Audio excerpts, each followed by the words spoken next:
नमस्कार मित्रों, स्वागत है आपका सनातनी हिंदू चैनल पर। आज हम जानेंगे भगवत गीता अध्याय 2 को, जिसका नाम है सांख्य योग। युद्ध के मैदान में खड़ा अर्जुन जब मोह, शोक और भ्रम से टूटने लगता है, तब श्री कृष्ण पहली बार अपने ज्ञान का सागर खोलते हैं। यही अध्याय है जहां आत्मा के शाश्वत स्वरूप, धर्म के कर्तव्य और निष्काम कर्म की शुरुआत होती है। अर्जुन के प्रश्नों के उत्तर में श्री कृष्ण जीवन, मृत्यु, आत्मा और कर्म का ऐसा दर्शन रखते हैं जो आज भी हर इंसान को भटकाव से निकालने की शक्ति रखता है। और यही अध्याय गीता का मूल बीज है और यहाँ से संपूर्ण जीवन दर्शन की शुरुआत होती है। तो आइए शुरू करते हैं गीता का अध्याय 2, सांख्य योग। रिश्तों के नाम पर हमने क्या क्या नहीं सहा, क्या क्या नहीं खोया, फिर भी उम्मीदें नहीं छोड़ी। पर जब वही अपने सामने खड़े हों, आंखों में घृणा लिए और दिल में खंजर, तो बोलो कैसे उठेगा कोई शस्त्र। अर्जुन की यही उलझन हर इंसान की है।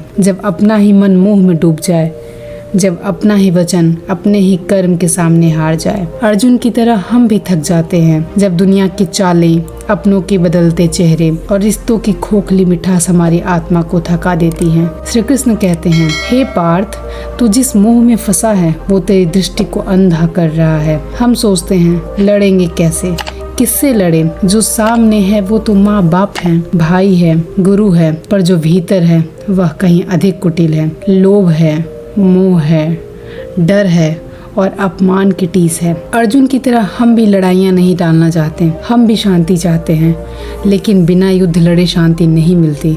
श्री कृष्ण कहते हैं, तू अपने ही स्वभाव से भाग रहा है।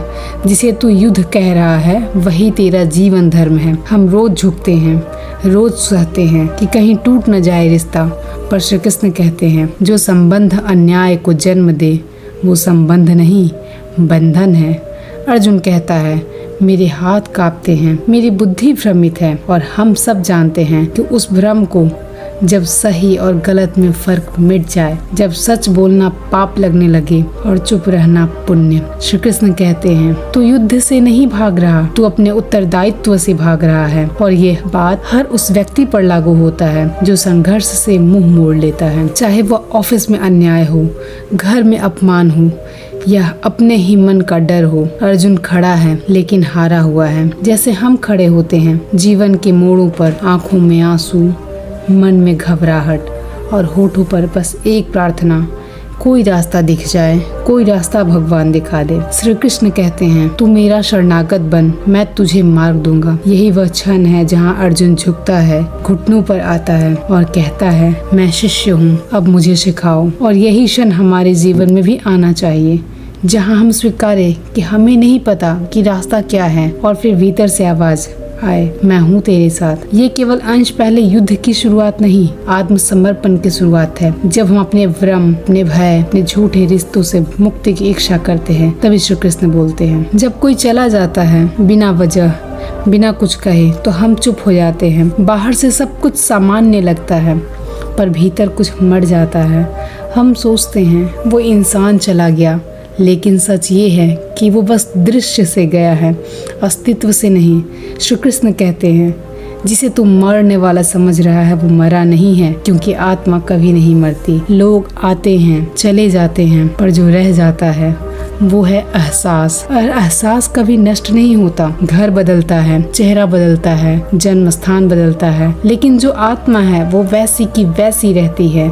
श्री कृष्ण कहते हैं, आत्मा न तो जन्म लेती है और न मरती है, वह अजर है, वह अमर है, अविनाशी है। और हम जैसे इन बातों को सुनकर भी भूल जाते हैं। जब जिंदगी किसी अपने को हमसे छीन ले, फिर हम रोते हैं, टूटते हैं, बिखरते हैं, क्योंकि हमने आत्मा से नहीं, शरीर से रिश्ता जोड़ा था। हम इंसान को उसके नाम से, उसके चेहरे से और उसके स्वभाव से पहचानते हैं। पर श्री कृष्ण कहते हैं, जिस तरह मनुष्य पुराने वस्त्र त्याग कर नए वस्त्र धारण करता है, वैसे ही आत्मा एक शरीर छोड़ दूसरे में प्रवेश करती है। रिश्ते भी ऐसे ही होते हैं, कोई आता है, समय बिताता है और फिर चला जाता है ताकि कोई और आ सके, पर हम लिपट जाते हैं बीते हुए से, कहते हैं वो मेरा था, वो क्यों चला गया। श्री कृष्ण कहते हैं, जो गया वह कभी तेरा था ही नहीं, और जो तेरा है वह तुझसे कभी दूर जा ही नहीं सकता। हम जब मौत से डरते हैं, दरअसल हम जीवन से चिपके होते हैं। हमें बदलाव से डर लगता है, समाप्ति से नहीं। श्री कृष्ण कहते हैं, आग आत्मा को जला नहीं सकती, जल गीला नहीं कर सकता, वायु सुखा नहीं सकता, शस्त्र काट नहीं सकता। तो फिर डर किसका है? किसी के छोड़ देने का या खुद के टूट जाने का? जब लोग कहे तू बदल गया, तब ध्यान रखना, आत्मा कभी नहीं बदलती, बस दृष्टि बदल जाती है। श्री कृष्ण कहते हैं, हे अर्जुन, जो आत्मा इस देह में है वह पहले भी थी, अब भी है, आगे भी रहेगी। तो फिर शोक किसका? तेरा अपना कोई तुझसे कभी दूर नहीं हो सकेगा अगर तू खुद को आत्मा माने। लेकिन तू तो बस इस देह से जुड़ा है, रिश्ते से जुड़ा है, नाम से और प्रतिष्ठा से।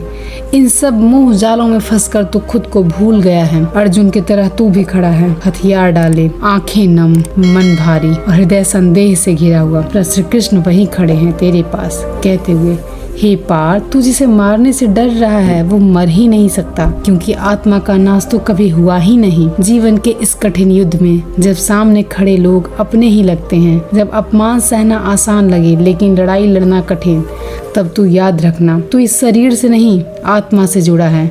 और जो आत्मा से जुड़ गया उसे न तो मृत्यु कभी डरा सकती है और न बिछड़ना डरा सकता है, न असफलता डरा सकती है। श्री कृष्ण कहते हैं, तू योद्धा है, तेरे युद्ध का कारण तेरी आत्मा की यात्रा है। शरीर तो बस एक वाहन है। तू कब तक भागेगा, कब तक चुप रहेगा जब तेरे सामने अन्याय हो रहा है? कब तक रिश्तों की आड़ लेकर अपने कर्तव्य से आंखें चुराएगा? अर्जुन, दुनिया तुझसे सच्चाई की उम्मीद जोड़ चुकी है, क्योंकि तू खुद ही अपने अंदर झांकने से डर गया है। अर्जुन की तरह तू भी सोचता है, ये मेरा है, वो भी मेरा है, मैं किससे लड़ूं? पर श्री कृष्ण कहते हैं, हे पार्थ, तेरा जन्म ही इस युद्ध के लिए हुआ है, और जब इस युद्ध के सामने खड़ा है तो तू पीछे हट रहा है। तू कहता है मैं अपनों से कैसे लड़ूं? लेकिन सोच, जो अपना होकर तुझसे सच्चाई छीन ले वो कितना अपना है? जो तेरे आत्मसम्मान को कुचल दे वो तेरा कौन है? श्री कृष्ण कहते हैं, जिस धर्म भूमि पर तू खड़ा है वहाँ तेरा कर्तव्य तुझे पुकार रहा है। ये युद्ध तलवारों का नहीं, ये युद्ध उस चुप्पी का है जो तूने वर्षों से पाल रखा है। जब घर में तुझे नीचा दिखाया गया तू चुप रहा, जब समाज ने तेरा मन मारा तू सहता रहा। अब वक्त तुझसे बोल रहा है, उठ बोल कर, तब तू कहता है मैं नहीं लड़ूंगा। श्री कृष्ण कहते हैं, योद्धा वही नहीं जो शस्त्र उठाता है, योद्धा वह है जो सत्य के लिए स्वयं से भी टकरा जाता है। अगर तू भाग गया तो लोग कहेंगे कायर था, डरपोक था, और तू जानता है ये ताना मृत्यु से भी ज्यादा पीड़ा देती है। जो अपने धर्म में भाग जाए उसकी प्रतिष्ठा नहीं बचती। अर्जुन की तरह तू भी सोचता है, अगर लड़ा और जीत गया तो अपनों को खो दूंगा, अगर हार गया तो मैं खुद को खो दूंगा। पर श्री कृष्ण कहते हैं, जीत और हार, लाभ और हानि, सुख और दुख, ये सब तो क्षणिक है। तू इनसे ऊपर उठ। तू सोचता है शांति बनी रहे इसलिए मौन रहना बेहतर है। लेकिन श्री कृष्ण पूछते हैं, क्या वो शांति सच्ची है जो अन्याय पर टिकी हो? तो उस बेटे की तरह है जो परिवार के टूटन को देखता है पर कुछ कहता नहीं। उस स्त्री की तरह है जो हर दिन अपमान सहती है पर रिश्ते बचाने के लिए सहन करती है। उस श्रमिक की तरह है जो जीवन भर खटता है पर मालिक से सवाल नहीं करता। ये सब अर्जुन हैं, मौन के बंदे। लेकिन श्री कृष्ण कहते हैं, यदि तू अब भी नहीं लड़ा तो तेरा धर्म भी नष्ट होगा और तेरा आत्मबल भी। तू कहेगा मेरे मन का युद्ध और है, ये तलवारों से हल नहीं होगा। पर श्री कृष्ण उत्तर देते हैं, तलवारों से नहीं, निर्णयों से युद्ध जीते जाते हैं। ये जो डर है, ये जो मोह है, ये जो क्या लोग कहेंगे कि दीवार है, यही असली युद्ध है। और तू इस युद्ध का योद्धा नहीं बनेगा तो तेरा जीवन तुझे क्षमा नहीं करेगा। श्री कृष्ण कहते हैं, सुख में सुखी और दुख में दुखी होना साधारण मनुष्य की पहचान है। लेकिन जो समान भाव से दोनों को देखता है वही स्थिर बुद्धि है, वही वीर है। तू सोचता है अपनों को दुखी करके धर्म कैसा निभाना, पर श्री कृष्ण कहते हैं, जो तुझे तेरे सत्य से रोके वो अपना नहीं। यह धर्म युद्ध हर किसी को नहीं मिलता, यह उनके भाग्य में आता है जिनमें आत्मबल होता है, जो खुद को भीतर से देखने का साहस रखते हैं। इसलिए हे अर्जुन, हे मानव, उठ, जाग, लड़, क्योंकि यह युद्ध तेरे आत्मा के सम्मान का है। और जो अपने आत्म सम्मान के लिए नहीं लड़े वह सजीव होकर भी मृत होता है। पार्थ, श्री कृष्ण कहते हैं, कर्म किए बिना तुझे कुछ नहीं मिलेगा, जीत नहीं, हार नहीं। लेकिन तूने लड़ा है कि नहीं, यह ब्रह्मांड याद रखेगा। जब कोई अपना हमें देखकर अनजान बन जाए तो दुख होता है। जब अपना समझा इंसान अचानक पराया हो जाए तो टूटन होती है। जब किसी रिश्ते को बचाने के लिए हमने अपनी इच्छाएं, स्वाभिमान और आत्मा तक गिरवी रख दी हो और फिर वह रिश्ता भी बिखर जाए, तब भीतर की आवाज़ गुम हो जाती है। यही वह क्षण है जहाँ अर्जुन खड़ा है और वहीं खड़ा हर मनुष्य भावनाओं के दलदल में धंसा, जहाँ ना आगे बढ़ने की हिम्मत बची है न पीछे लौटने की जगह। तब श्री कृष्ण कहते हैं, हे पार्थ, जो सुख दुख, सर्दी गर्मी, मान अपमान सबको एक जैसा सह सके, वही मनुष्य स्थिर चित्त कहलाता है। जरा सोचो, क्यों हम दुख में टूटते हैं? क्योंकि हमने सुख को स्थायी मान लिया है। हमने यह सोच लिया है कि जो मिल गया है वो सदा ही रहेगा, और जब वह चला गया तो हमने खुद को भी खो दिया। लेकिन श्री कृष्ण कहते हैं, हर अनुभव अस्थायी है, यह तू मान ले, तभी तू अस्थायी बन पाएगा।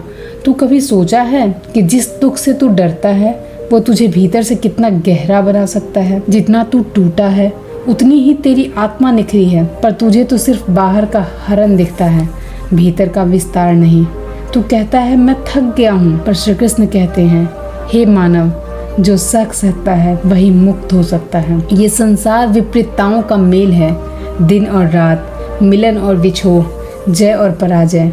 तू एक चाहता है और दूसरे से भागता है, पर श्री कृष्ण कहते हैं, जो दोनों को समभाव से देखे वही योग्य है मोक्ष के लिए। जब तुझे अपमान मिले तो याद रख, वह तेरा मूल्य नहीं घटाता, बस तेरा संयम परखता है। जब तुझे प्रेम ना मिले तो जान, तेरा प्रेम कम नहीं हुआ है, बस देने वाला बदल गया है। दुख की सबसे बड़ी विडंबना ये है कि ये हमें भीतर से बड़ा कर देता है, लेकिन हमें छोटा महसूस कराता है। श्री कृष्ण कहते हैं, तू दुख से डर मत, वह तुझे भीतर से मांझने आया है। तू कहेगा, मेरे साथ ही ऐसा क्यों होता है? लेकिन सच तो ये है कि हर किसी की लड़ाई अदृश्य है। हर चेहरा मुस्कुराहट की परत के नीचे किसी न किसी घाव को छुपाए हुए है। फर्क बस इतना है कि कोई चुपचाप सहता है, कोई चिल्ला उठता है। पर श्री कृष्ण कहते हैं, जो बिना चिल्लाए सहन करे और विचलित ना हो, वही वीर कहलाता है। सुख में अक्सर स्वयं को हम खो देते हैं और दुख हमें मूल के पास ले आता है। इसलिए श्री कृष्ण बार बार कहते हैं, हे पार्थ, न सुख तेरा है न दुख तेरा, तू बस अनुभव करने वाला है। तू कहेगा, मैं कितना सहूं? श्री कृष्ण उत्तर देते हैं, जब तक तू इससे ऊपर नहीं उठता तब तक सह, क्योंकि दुख का उद्देश्य है तुझे सतही से गहरा बनाना, अधूरे से पूर्ण करना। तू अभी भी हर बात में न्याय ढूंढता है, हर गलती में कारण ढूंढता है, लेकिन ये जीवन गणित नहीं, अनुभूति है। श्री कृष्ण कहते हैं, जैसे समुंदर लहरों को बिना डर के सहता है, वैसे ही तू हर भाव को स्वीकार कर, बिना डूबे, बिना डरे। अर्जुन की तरह तू भी भीतर से रो रहा है, तेरे हाथ कांप रहे हैं, मन डगमगा रहा है, पर ध्यान दे, श्री कृष्ण वहीं खड़े हैं, कहते हुए कि तू भावों को दास मत बन, तू आत्मा है जो तुम इन सब से ऊपर है। तू रोज सोचता है, मैं इतना करता हूँ फिर भी मुझे वही नहीं मिलता जिसकी मुझे सबसे ज्यादा जरूरत है। तू अपने के लिए अपने हिस्से का सुख छोड़ देता है, खुद के लिए कुछ नहीं मांगता, और फिर जब वही अपने तुझे अनदेखा कर देते हैं तो भीतर टूटन होती है, ऐसी जो न जुबान समझा सकती है न आंसू बहा सकते हैं। श्री कृष्ण कहते हैं, हे पार्थ, तू अपने कर्म का अधिकारी है, उस फल का नहीं। सोच, कितना सरल वाक्य पर कितनी भारी सीख है। हम अपने रिश्तों में, काम में, हर संघर्ष में कुछ पाने की चाह लेकर उतरते हैं, बदले में प्रेम, मान, सफलता, संतोष, और जब वो नहीं मिलता तो भीतर जलन, पीड़ा, हीनता की आग लग जाती है। श्री कृष्ण कहते हैं, जो कर्म केवल फल के लिए किया जाए वह बंधन बन जाता है, और जो कर्म समर्पण से किया जाए वह मोक्ष का द्वार खोलता है। तू पूछे, फिर मैं क्यों करूं? जब कोई मेरी कदर नहीं करता, मेरा प्रेम लौटाता नहीं, मेरी मेहनत को तुच्छ समझता है, तब भी मैं क्यों कर्म करता रहूं? श्री कृष्ण उत्तर देते हैं, क्योंकि कर्म तेरा स्वभाव है, तेरा धर्म है। तू करे इसलिए नहीं कि कोई देख रहा है, बल्कि इसलिए कि तेरी आत्मा जागृत रहे। तू कहेगा कि मैं थक चुका हूँ देने में, अब बिना मिले नहीं दे सकता, लेकिन श्री कृष्ण कहते हैं, जो बिना अपेक्षा के देता है वही मुक्त होता है, और जो मांग कर प्रेम करता है वो सौदा करता है, और जो बिना मांगे देता है वही योगी होता है। हर दिन तू अपने जीवन को एक सौदे की तरह जीता है। अगर मुझे इतना मिला तो मैं खुश, अगर नहीं मिला तो दुखी। तू सोचता है मेरी कोशिशें सफल होंगी तभी मैं प्रसन्न रहूँगा, पर श्री कृष्ण कहते हैं सफलता तेरा मापदंड नहीं हो सकता। तेरा प्रयत्न ही तेरा उत्सव होना चाहिए। जीवन में हर कर्म तुझे मांझने के लिए आता है। कुछ तुझे बनाता है, कुछ तुझे गिराता है, लेकिन दोनों ही तुझे कुछ सिखाते हैं। श्री कृष्ण कहते हैं बुद्धि योग से युक्त हो तो तू कर्म करता हुआ भी संसार से निर्लिप्त रहता है। तू जब काम करता है तो भीतर से डर रहता है, क्या ये सफल होगा, क्या मुझे लोग सराहेंगे, क्या मुझे मेरी जगह मिलेगी।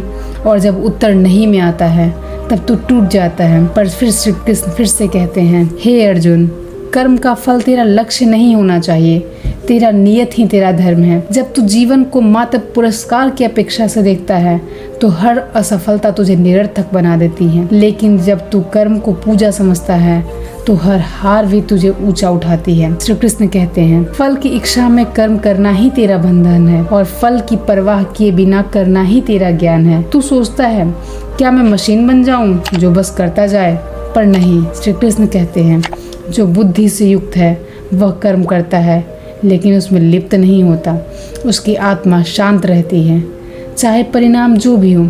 सोच तू कितना बदल जाएगा अगर तुझे फल की चिंता ना हो। तब तू न किसी के सामने झुकेगा, न किसी के निर्णयों से डरेगा। तब तू करेगा वही जो तुझे सही लगेगा, निष्कलंक, निष्काम और निडर। श्री कृष्ण कहते हैं जब तू समत्व को जान जाएगा, सफलता विफलता, जय पराजय, मान अपमान को सबको समान मानेगा, तब तू कर्म से परे कर्म में स्थित होगा।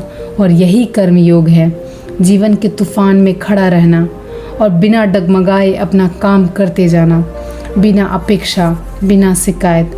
अर्जुन की तरह तू भी संशय में है, भय में है, लेकिन श्री कृष्ण आज भी कहते हैं तू बस कर्म करता जाए, मैं फल का विधान हूँ। तो पूछता है क्या कोई इंसान वाकई ऐसा हो सकता है जो ना बिखरे, ना दुखी हो, ना टूटे, चाहे कुछ भी हो जाए।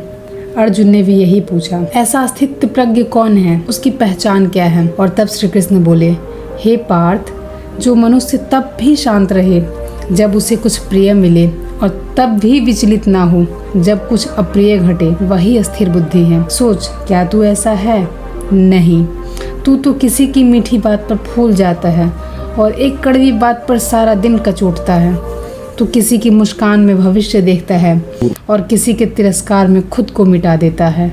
तू हर दिन खुद को दुनिया की राय में तौलता है, और जब दुनिया तालियां बजाती है तो खुद को तू सफल मानता है, और जब आलोचना होती है तब तो खुद को व्यर्थ। पर श्री कृष्ण कहते हैं जो व्यक्ति स्वयं में स्थित है वह बाहरी प्रशंसा या निंदा से न डोलता है। स्थित प्रज्ञ वही है जो भीतर से जानता है कि उसकी कीमत किसी की स्वीकृति पर निर्भर नहीं करती। तू जब प्यार करता है तो बदले में प्यार चाहता है। तू जब मदद करता है तो भीतर ही भीतर उम्मीद करता है कि कोई तुझे अच्छा कहे। पर श्री कृष्ण कहते हैं जो आसक्ति और घृणा दोनों से परे हो जाए वही स्थिर होता है। तू जरा सोच, तू अपने रिश्तों में कितना लिप्त है। वहाँ उम्मीदें हैं, वहाँ अपेक्षाएं हैं, वहाँ दिल टूटने की गुंजाइश है। पर स्थित प्रज्ञ वही है जो प्रेम करे पर बांधे नहीं, जो अपनाए पर खोने से ना डरे। श्री कृष्ण कहते हैं जो इंद्रियों को वश में ये रखे वही योगी है। और तू तो हर इंद्रियों का दास है। स्वाद, स्पर्श, वाणी, क्रोध, अहंकार ये सब तुझे नचाते हैं और तू नाचता है। तू कहता है मैं ठहर नहीं पाता, और श्री कृष्ण कहते हैं क्योंकि तेरे मन को तेरी इंद्रियां खींच रही है और तू उन्हें रोक नहीं पा रहा। तू सुबह कुछ और चाहता है, दोपहर में बदल जाता है और रात को पछताता है कि क्या यही अस्थिरता है? नहीं, यह भटकाव है। श्री कृष्ण कहते हैं जिसका मन अस्थिर है वह दुख में भी हंसता है और सुख में भी सावधान रहता है। तू हर समय किसी न किसी बाहरी चीज में उलझा रहता है, नौकरी, पैसा, रिश्ते, समाज, मान सम्मान। लेकिन स्थित प्रज्ञ वही है जो इन सब से ऊपर उठ चुका है। वो जगत में रहता है पर जगत उसके भीतर नहीं होती। श्री कृष्ण कहते हैं जो राग से मुक्त है, भय से मुक्त है, क्रोध से मुक्त है, वही स्थित प्रज्ञ है। जरा सोच क्या तू बिना डरे कुछ कर सकता है? क्या तू बिना गुस्सा के जवाब दे सकता है? क्या तू बिना मोह के त्याग कर सकता है? और जब तक ये उत्तर नहीं है तब तक तू युद्ध भूमि में अर्जुन है, डरा हुआ, डगमगाता हुआ। लेकिन जब उत्तर हाँ हो जाए तब तू अस्थिर हो जाएगा। श्री कृष्ण कहते हैं, जिसकी बुद्धि निंदा और स्तुति में समान हो, जो मिटने वाले संसार को जानकर भी विचलित न हो, वही मुक्ति की योग्य है। स्थित प्रज्ञ वो है जो अकेला भी हो तो पूर्ण महसूस कर सके और भीड़ में भी खुद को अलग रख सके। वह न दिखावे में उलझता है और न तुलना में जलता है, न खोने में रोता है। वह जानता है कि सब कुछ समय के साथ बदलने ही वाला है, केवल आत्मा अचल है। श्री कृष्ण कहते हैं, हे पार्थ, जो सभी इच्छाओं का परित्याग कर दे और केवल आत्मा में संतोष पाले, वही शांत होता है। और यही स्थिति गीता का लक्ष्य है। यही वह अवस्था है जो हर आत्मा को प्राप्त करनी है। एक ऐसी अवस्था जहाँ तू न टूटे, न झुके, न बहे, बस ठहरे भीतर पूर्ण होकर। मनुष्य तब हारता है जब बाहर की दुनिया को भीतर ले आता है। जब जो सामने दिखता है वही उसका सत्य बन जाता है, और यही सबसे बड़ी भूल है। तू सोचता है कि तेरा मन तुझ पर है, पर सच तो ये है कि तू अपने मन पर नहीं, तेरी इंद्रियों तेरे मन पर राज कर रही हैं। श्री कृष्ण कहते हैं, हे पार्थ, जब कोई व्यक्ति विषयों पर मन लगाता है तो उससे आसक्ति जन्म लेती है, और यही है पहला पतन। जब तेरी इच्छाएं तुझ पर हावी हो जाए, आसक्ति से इच्छा जन्म लेता है। इच्छा पूरी न होने पर क्रोध आता है, क्रोध से भ्रम उत्पन्न होता है, भ्रम से स्मृति लोप हो जाती है, और स्मृति लोप होने से बुद्धि का नाश, और जब बुद्धि नष्ट होती है तो मनुष्य स्वयं का विनाश कर बैठता है। श्री कृष्ण यह कहते हैं कि इच्छाएं बुरी हैं। वो ये नहीं कहते कि इच्छाएं बुरी है, वे कहते हैं कि जब तू उनका दास बन जाए तब तू बुरा बन जाता है। आज तू हर उस चीज की ओर खींचता है जो आंखों को लुभाए, कानों को भाए, स्वाद को मोह ले, लेकिन तू भूल जाता है कि ये सब तेरी आत्मा को नहीं, तेरे शरीर को तृप्त कर रहा है। और जब शरीर को तृप्ति की लत लग जाए तब मन अधीर हो जाता है, और जब मन अधीर हो जाए तब विवेक नष्ट हो जाता है। श्री कृष्ण कहते हैं, जैसा तेज हवा नाव को पानी में बहा ले जाए, वैसे ही एक भी बेकाबू इंद्रिय साधक की बुद्धि को डगमगा देता है। तू कहेगा, मन बड़ा चंचल है, क्या करूं? पर श्री कृष्ण उत्तर देते हैं, हे मानव, तू इंद्रियों को वश में कर, वे तेरे सेवक हैं, स्वामी नहीं। आज तुझे तो दुख है, वह बाहर से नहीं, तेरे भीतर की असंयमित इच्छाओं से है।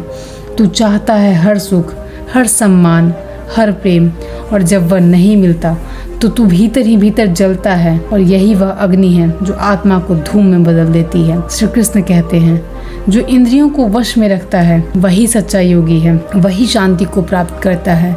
लेकिन तू अपने मोबाइल की घंटी से भी स्थिर नहीं रह पाता, अपने आंखों को एक दिशा में 1 मिनट तक टिकने नहीं देता, अपने जीव को 1 दिन का संयम नहीं दे पाता। फिर तू कैसा साधक है? तू बाहरी शत्रु से नहीं, अपने भीतर की बेकाबू लहरों से हार रहा है। जैसा कोई बालक समुद्र के किनारे घर बनाए और जरा सी लहर आए तो सब ढह जाए, वैसे ही तू हर बार अपनी वासना, अपनी लालसा, अपनी मोह के सामने ढह जाता है। श्री कृष्ण कहते हैं, जो सब ओर से विषयों को रोककर आत्मा में स्थित रहता है वह अस्थिप्रज्ञ कहलाता है। ये इंद्रियां जैसे जंगली घोड़े हैं, अगर तूने लगाम नहीं संभाली ये तुझे कहीं का नहीं छोड़ेंगे। तू कहेगा, इतनी सारी इच्छाएं हैं, सब कैसे त्याग दूं? श्री कृष्ण उत्तर देते हैं, त्याग से नहीं, अस्थिर ज्ञान से उन्हें जीत। तू जान ले कि वे तुझे स्थायी सुख नहीं दे सकते, तभी तू उनसे ऊपर उठ सकेगा। और सच भी यही है कि तू जितना पाता है उतना और चाहता है, तृप्ति कभी नहीं आती, क्योंकि तू बाहर ढूंढता है, जबकि शांति तो भीतर है। श्री कृष्ण कहते हैं, जो भीतर के दीप से प्रकाशित है वही बाहरी आकर्षणों से अंधा नहीं होता।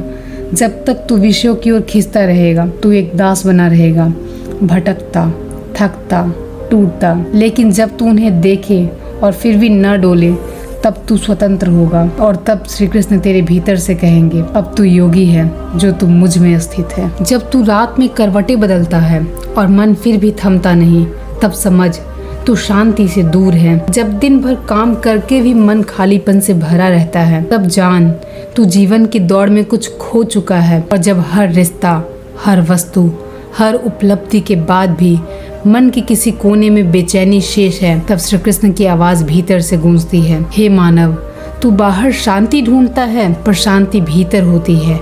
शांति वो नहीं जो तुझे पहाड़ों में मिले या संगीत में मिले। शांति वो है जो तू दुख में भी पा जाए, शोर में भी बचा ले और अकेलेपन में भी जी ले। श्री कृष्ण कहते हैं, जिसने अपनी समस्त इच्छाओं का त्याग कर दिया है और केवल आत्मा में स्थित हो गया है, वही पूर्ण शांति को प्राप्त करता है। लेकिन तू तो हर वक्त कुछ चाहता है, हर चाह मन को अस्थिर करता है।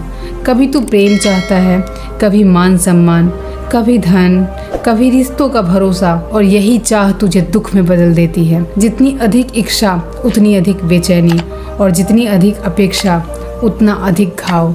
श्री कृष्ण कहते हैं, जिनके मन में इच्छाएं लहरों की तरह उठते हैं वो कभी स्थिर नहीं हो सकता। तू कहेगा, तो क्या मैं कुछ चाहूं ही नहीं? नहीं, चाहना बुरा नहीं, पर उसमें लिप्त हो जाना, उसी में उलझ जाना, यही बंधन है। तू जो भी पाता है उसे संतुष्ट नहीं होता, क्योंकि तेरी आत्मा को तृप्ति नहीं मिली, बस इंद्रियों को सुख मिला। लेकिन वह सुख जैसे रेत पर पानी हो, आता है बह जाता है। श्री कृष्ण कहते हैं, जिसने आत्मा को ही अपना केंद्र बना लिया हो वही सच्ची तृप्ति पाता है। तू देख, जो व्यक्ति हर हाल में शांत रहता है वह अमीर नहीं ज्ञानी होता है। उसकी आंखें चमकती नहीं गहराती है।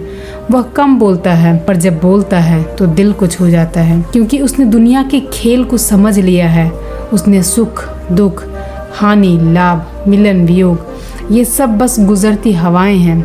श्री कृष्ण कहते हैं, जिसे ये संसार विचलित नहीं कर सकता और वही योगी है। और तू जो हर दिन सोचता है क्या होगा कल, कौन समझेगा मुझे, कौन रहेगा मेरे साथ, तू इस बेचैनी का कैदी बन गया है। तू जिस दिन छोड़ देगा ये सवाल, उसी दिन तेरे भीतर शांति उतर आएगी। श्री कृष्ण कहते हैं, जिसका मन भीतर से पूर्ण है उसे बाहर की कोई वस्तु खींच नहीं सकती।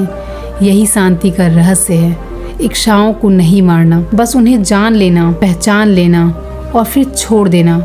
जैसे कोई बच्चा खेलते खेलते थक जाए और फिर माँ की गोद में जाके चैन से सो जाए, वैसे ही आत्मा जब संसार में थक जाती है तब वह परमात्मा में विश्राम पाती है। और यही विश्राम ही शांति है, बिना मांगे, बिना भागे, बिना डरे। श्री कृष्ण अंत में कहते हैं, जो इस अवस्था को प्राप्त कर लेता है वह इस जीवन में भी मुक्त है और इस मृत्यु के बाद भी अमर। जब किसी अपने को देह ठंडी हो जाए तो उसकी आंखों में अंतिम बार झांक कर देख और वहाँ कुछ न हो, तब मन अवाक रह जाता है। आंखें रोती हैं पर भीतर कोई प्रश्न जागता है, ये जो अभी तक था वो गया कहाँ? यही सवाल अर्जुन के भीतर भी उठा, और वही सवाल हर इंसान के जीवन में एक बार जरूर उठता है। तब श्री कृष्ण कहते हैं, हे पार्थ, यह जो मृत शरीर है यह तो केवल वस्त्र है, आत्मा ने इसे त्याग दिया है। तू सोच, क्या सच में कोई मर जाता है? यह सिर्फ वह शरीर नहीं रहता जिसे तू पकड़ सका, गले लगा सका, पुकार सका, पर जो स्पर्श नहीं था, वह एहसास, वह अपनापन, वह हंसी कहाँ गया? श्री कृष्ण कहते हैं, आत्मा न काटी जा सकती है, न जलाई जा सकती है और न गीली की जा सकती है। वह अजर, अमर और अनादि है। तू तो बस उस खोल से जुड़ गया था, तूने आत्मा को तो देखा ही नहीं। और यही तेरी पीड़ा है। जब माँ मरती है तो उस स्पर्श को खोजता है जो तुझे शांत करता था, पर जो उस स्पर्श के पीछे थी वह आत्मा थी, जो वह कभी मरी ही नहीं। श्री कृष्ण कहते हैं, जो जन्म लेता है पार्थ उसकी मृत्यु निश्चित है, और जो मरता है उसका पुनर्जन्म भी तय है। जीवन और मृत्यु दो किनारे हैं एक ही बहाव के, पर तू एक किनारे से चिपक गया है, और जब दूसरा सामने आता है तो उसे भयानक तू मान लेता है। तू कभी सोचा है मृत्यु तुझे तो नहीं छूती, पर तू फिर भी डरता क्यों है? क्योंकि तूने दूसरों के जाने को स्वयं का टूटना मान लिया है। श्री कृष्ण कहते हैं, जिसने आत्मा का स्वरूप जान लिया है वह न मरे हुए के लिए शोक करता है और न जीवित के लिए।